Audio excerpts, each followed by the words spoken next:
아멘. 오늘은 추수감사 주일입니다. 사실 추수감사 주일이 되면 대부분의 한국 교회들은 교회 로비나 혹은 이 강단 위에 엄청난 수확물과 풍성하고 화려한 열매들로 세팅이 되어지고는 하죠. 다사다난했던 한 해 가운데 그럼에도 불구하고 우리에게 이토록 풍성한 열매와 수확과 결과를 허락하여 주신 주님 감사합니다. 이런 마음을 이제 많은 교회들이 교회 로비나 또 입구나 혹은 이 강대상에 발 디딜 틈이 없을 정도로 쌀포대와 제철 과일과 제철이 아닌 과일과 제가 섬겼던 교회에서는 우리 유치부 아이들이 드린 과자들도 올려놓기까지 했습니다. 어쨌든 하나님께서 우리에게 베풀어 주신 은혜 가운데에 우리가 얻은 수확물을 가지고 하나님께 감사의 마음을 전하는 것이죠. 그러나 우리 성도님들 지금 보시는 것처럼 우리 수원성심교회 강단에는 지금 추수감사 주일임에도 불구하고 특별한 꾸밈과 세팅이 없습니다. 제가 알아보니까 작년에도 그랬고 최근 몇 년간 추수감사 주일에 특별한 세팅이 꾸밈이 없었다고 들었어요. 그래서 우리 장로님들과 기관장님들에게 좀 이야기를 해서 이번에는 여느 교회가 그렇듯이 혹은 좀 경쟁적으로 창운대 교회보다는 우리가 조금 더 화려하게 이 추수감사주일 재단을 한번 만들어 볼까 하는 생각이 들다가 문득 여기에까지 제가 생각이 이르게 됐습니다. 아니지, 꼭 눈에 보이는 열매와 꼭 눈에 보이는 어떤 수확물이 있어야지만 우리가 하나님께 감사할 수 있는 건 아니지. 그리 아니하실지라도 정말 한 해 동안 하나님 앞에 올려드릴 만한 내 삶의 어떠한 열매가 하나도 없다 할지라도 그래도 여기까지 나와 함께 하신 하나님으로 말미암아 그래도 지금 내 형편과 상황은 너무나 비참하고 보잘것없지만 그러나 오늘보다 더 나은 내일을, 올해보다 더 나은 내년을 내게 약속하여 주시고 허락하실 그 신실하신 주님으로 말미암아 아무것도 없음에도 감사할 수 있는 것, 이것이 오히려 하나님께서 우리에게 원하시는 감사주일의 참된 중심이 아니겠는가 하는 생각이 들어 올해도 이렇게 비어진 강단으로 우리 수원성심교회는 추수감사주일을 드립니다.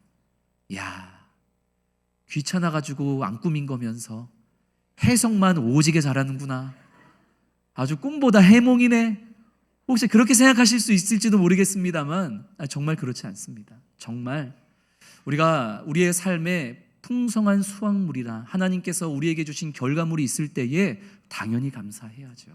그러나 늘 그렇지는 않지 않습니까? 어떤 때는 수고했음에도 불구하고 정직했음에도 불구하고 그 어느 때보다 믿음으로 살아가겠노라 달려왔음에도 불구하고 하나님께 내어드릴 어떠한 삶의 수확물과 열매들이 하나도 없는 그런 비참한 순간을 우리가 맞이할 때가 있단 말이죠. 그럼에도 불구하고 그래도 그런 나와 함께 하셨고 함께 하실 주님으로 말미암아 이렇게 비어진 강단에서도 감사의 마음으로 이 자리를 채울 수 있는 저와 우리 모든 성도님들이 되기를 주의 이름으로 축원합니다. 오늘 본문을 기록하고 있는 사도 바울 역시 사실 지금 무엇 하나 주님 앞에 내어드리고 또 드러낼 만한 결과물이, 수확물이 하나도 없는 상황이었습니다. 사도 바울도 마찬가지였다는 거죠. 우리가 주일 오전마다 지금 고린도 전서의 말씀을 나누고 있는데 고린도 교회가 어떤 교회였습니까? 사도 바울이 개척하고 설립한 교회였고 많은 초대교회들 가운데에서 사도 바울이 가장 많이 물리적으로 영적으로 에너지를 쏟아부었던 교회가 바로 고린도 교회입니다. 그런데 바울의 그 열심으로 쏟아부은 고린도 교회가 내놓은 수확물과 영적인 결과물이 어떻습니까? 열매라고 할 만한 게 하나도 없습니다. 아니, 열매가 있기는 있는데 사도 바울이 열심히 목회하고 목양하고 수고해가지고 고린도 교회로부터 나온 열매라는 게 썩은 열매밖에 없는 거예요. 하나님께 감히 내어드릴 만한 열매가 아닌 거죠. 갖다 버려야 될 만한 열매들만 맺혔다는 겁니다. 나는 바울파요, 나는 아볼로파요, 나는 베드로파요, 나는 그리스도파요. 고린도 교회 성도들이 서로 편을 가르고 시기하고 경쟁하고 싸우고 세상에서도 하지 않는 온갖 더러운 범죄들이 교회 안에서 일어나고 음행이 가득하고 서로 사랑하고 용서하기는커녕 교회 안에서의 다툼과 싸움이 매듭지어지지 않아서 성도들끼리 세상에 있는 법정에 가서 고소하고 송사하는 일들이 허다하고, 뿐만 아니죠, 소위 믿음이 있다고 하는 사람들이 자기 지식을 교만하게 강조하면서 우상 숭배에 드려졌던 고기들을 마음껏 먹다가 믿음이 연약한 성도들을 시험 들게 만들고, 또 최근에 우리 몇 주간 나누었던 것처럼 하나님께서 공동체의 유익을 세우라고 여러 가지 은사들을 주셨는데 이 고린도 교회 성도들은 그 은사를 누구를 세우는 데 썼어요? 나 자신을 세우고 자랑하는 데 성령이 주신 은사를 사용하고, 이 사도 바울이 그렇게 최선을 다해서 열심히 목회를 했음에도 불구하고 거기서 나온 수확물이라고는, 열매라고는 어디다가 드릴 수 없는, 그냥 갖다 버려야 할 만한 그런 쓰레기와 같은 수확물밖에 없었더라. 그게 우리가 고린도전서를 통해서 확인하고 있는 현실입니다. 하나도 하나님 앞에 올려드릴 만한 열매가 없는 거예요. 지금 사도 바울 입장에서는 오히려 하나님께 원망하지 않으면 다행 아니겠습니까? 하나님, 이게 뭡니까? 내가 이렇게 열심히 수고하고 사역했는데 어떻게 이런 열매밖에 안 주십니까? 원망할 수 있지 않았겠습니까? 그러나 사도 바울은 원망하지도 않았고 감사할 게 없다고 가만히 있지도 않았고, 오늘 본문의 말씀을 보니 감사의 제목을 가지고 하나님 앞으로 나아갑니다. 아니, 감사할 게 하나도 없는 것 같은데 도대체 무슨 감사의 제목을 가지고 바울은 하나님을 찾아갔던 것일까? 주님을 예배했던 것일까? 오늘 그것을 우리는 함께 나누고자 하는데요, 우리 한번 따라해 보겠습니다. 복음으로 나타난 하나님의 능력. 다시 한번, 복음으로 나타난 하나님의 능력. 그렇습니다. 우리 1절과 2절 말씀을 우리 화면을 보면서 세번역 성경으로 같이 읽겠습니다. 시작. 형제자매 여러분, 내가 여러분에게 전한 복음을 일깨워 드립니다. 여러분은 그 복음을 전해 받았으며 또한 그 안에 서 있습니다. 내가 여러분에게 복음으로 전해드린 말씀을 헛되이 믿지 않고 그것을 굳게 잡고 있으면 그 복음을 통하여 여러분도 구원을 얻을 것입니다. 아멘. 바울이 지금 고린도 교회 성도들을 향해서 말하고 있는 거예요. 사랑하는 고린도 교회 성도 여러분, 사랑하는 내 형제 자매여, 내 말 좀 들어보세요. 내 능력, 우리의 보잘것없는 능력을 보면 참 한숨만 나오지 않습니까? 우리의 능력을 보자면 하나님 앞에 드러낼 만한 아무런 열매도 수확물도 없습니다. 너무나 비참합니다. 속상합니다. 그러나 우리의 시선을 나 자신에게 두지 말고 우리에게 복음을 주신 하나님의 능력에 우리의 시선을 한번 맞춰보십시다. 우리는 연약해서, 우리는 부족해서, 우리는 약해서 참 썩어 없어져 버릴, 그냥 갖다 버려야만 하는 그러한 허망한 열매들밖에 맺지 못했지만, 그러나 복음으로 나타난 하나님의 능력을 보십시오. 하나님은 이렇게 우리가 부족한데도, 이렇게 우리가 연약한데도 우리에게 주신 복음을 우리가 붙잡고만 있으면 하나님은 그 무한하신 능력으로 구원의 열매를 맺으신다고 하십니다. 나는 아무 열매도 맺지 못하는데 하나님은 복음으로 말미암아 우리를 구원하시는 구원의 열매, 생명의 열매를 맺으신다고 하니, 나를 바라보면 소망이 없지만 하나님을 바라보면 소망과 감사가 생겨나니 우리 자신을 보지 말고 누구를 바라봅시다? 복음으로 나타나는 하나님의 능력을 바라봅시다. 할렐루야. 이게 바울의 감사의 제목이었던 것이죠. 자, 그렇다면 바울은 이 복음 안에서 구체적으로 어떤 하나님의 능력을 발견했던 것일까요? 우리 3절과 4절 말씀, 우리 한 목소리로 3절 4절 말씀 같이 읽겠습니다. 시작. 내가 받은 것을 먼저 너희에게 전하였노니 이는 성경대로 그리스도께서 우리 죄를 위하여 죽으시고 장사 지낸 바 되셨다가 성경대로 사흘 만에 다시 살아나사. 아멘. 네.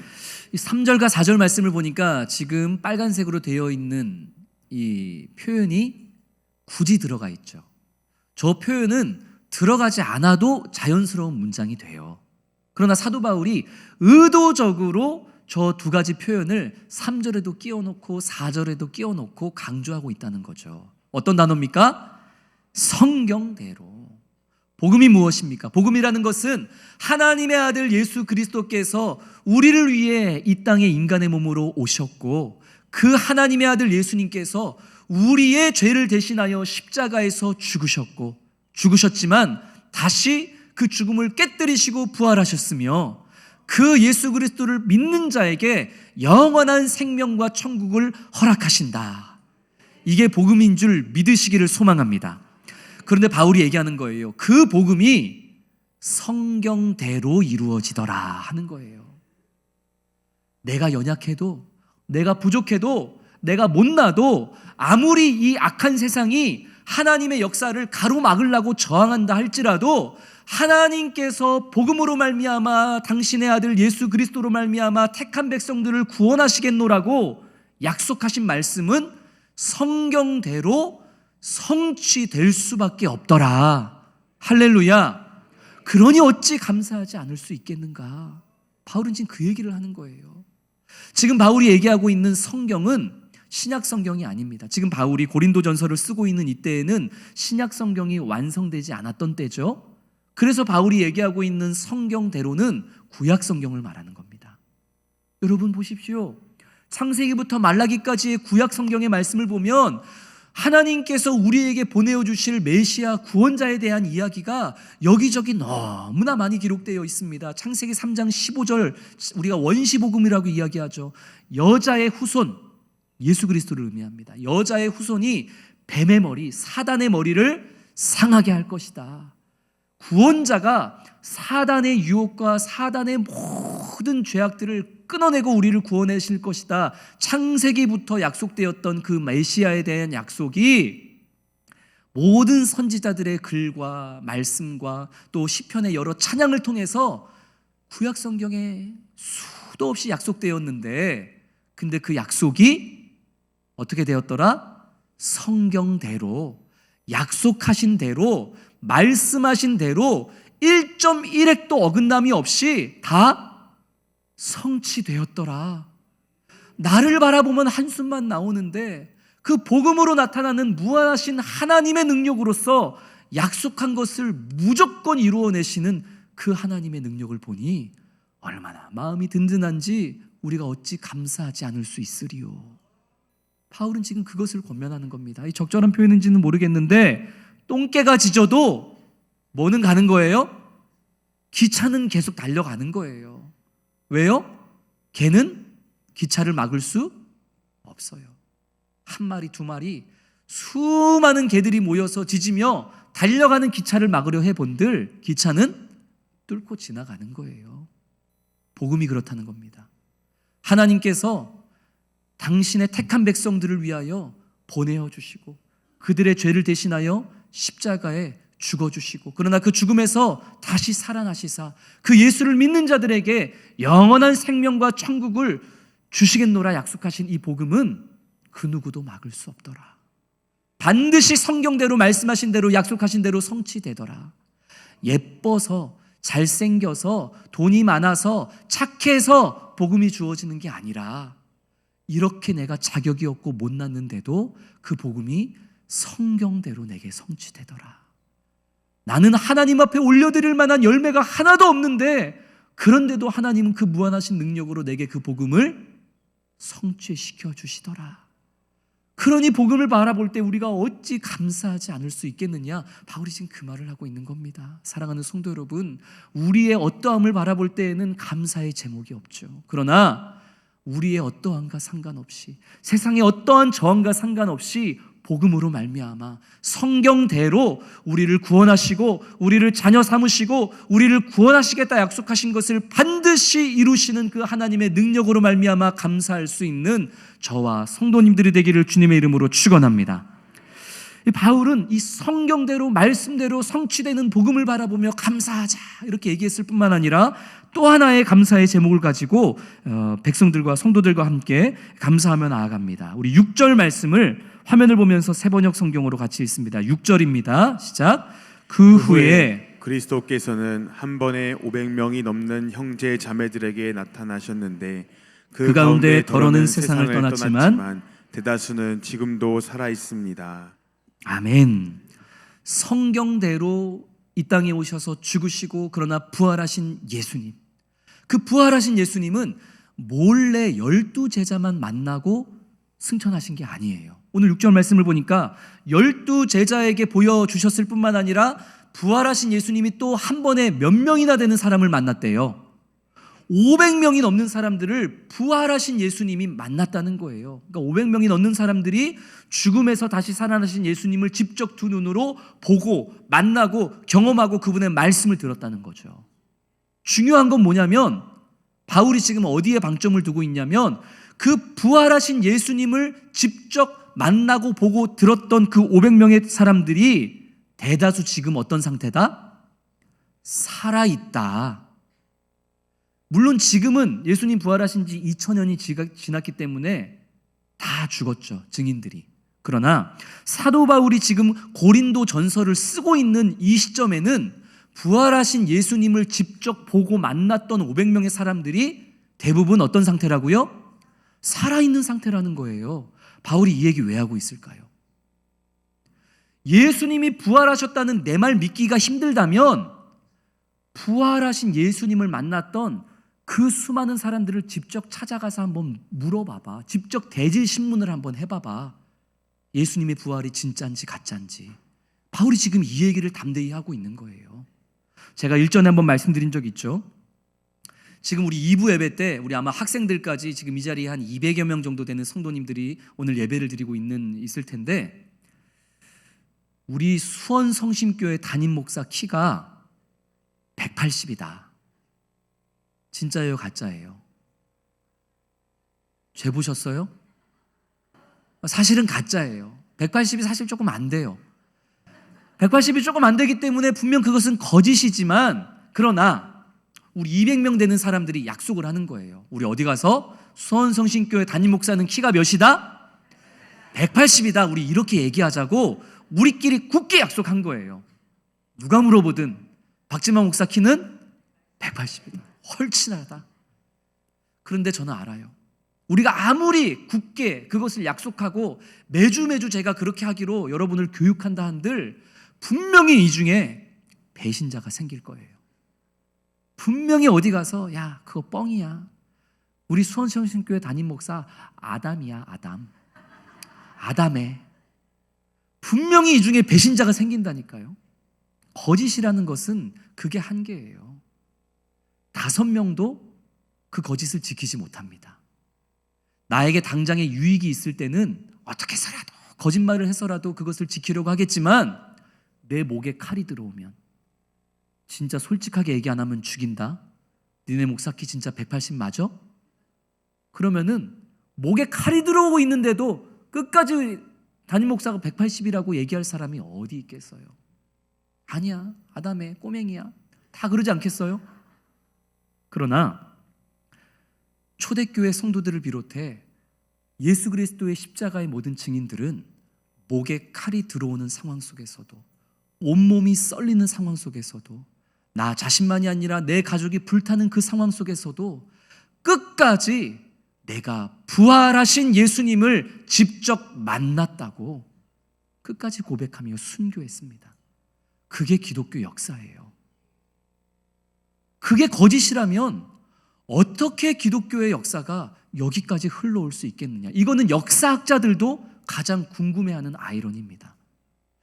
이 예수라는 사람이 역사적인 인물이라는 것은 믿지만 그가 하나님의 아들로서 구원자라는 것은 말도 안 되는 건데 죽었다 살아났다는 것도 상식적이지 않은데 어떻게 이 거짓을 기독교인들은 목숨을 걸고 지금 2000년이 넘는 시간까지 이어올 수 있을까? 이게 아이러니인 거예요. 바울은 그것을 감사하고 있습니다.